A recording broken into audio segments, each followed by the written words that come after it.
स्वरकोकिळा भारतरत्न लता मंगेशकर या केवळ भारतातीलच नव्हे तर जगातील सुप्रसिद्ध आणि अद्वितीय गायिका होत्या। त्यांच्या आवाजाने केवळ भारतीयांनाच नव्हे तर परदेशातील लोकांना देखील मोहिनी घातली होती। नमस्कार, मी प्रियंका गडवे, एमसीएन मध्ये आपलं स्वागत। आज आपण जाणून घेणार आहोत भारतरत्न लता मंगेशकर यांच्याबाबत। मोठे मोठे आणि नामांकित व्यक्ती सुद्धा लता दीदींचे चाहते आहेत।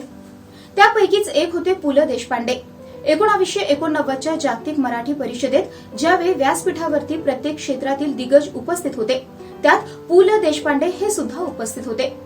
पु ल देशपांडे ज्या कार्यक्रमाला जात तेथे आपली वेगळी छाप सोडून जात असे। देशाच्या राजकारणातील वरिष्ठ नेते आणि तत्कालीन मुख्यमंत्री शरद पवार, मनोहर जोशी हे सुद्धा या कार्यक्रमाला हजर होते।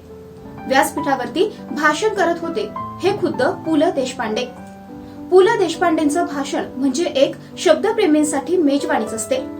यावेळी बोलताना पु ल देशपांडे हे म्हणाले, मला जर एखाद्याने विचारलं की आकाशात देव आहे का, तर मी सांगेन देव आहे की नाही हे मला माहित नाही, मात्र या आकाशामध्ये सूर्य आहे, चंद्र आहे आणि लताचा स्वर आहे असं सांगेन। पु ल यांनी असे म्हणताच सभागृहामध्ये उपस्थितांनी एकच टाळ्यांचा कडकडाट केला। आजही ते वर्णन लता दीदींना लागू होतं। यापेक्षा सुंदर आणि मौलिक स्तुती लता दीदींची असूच शकत नाही।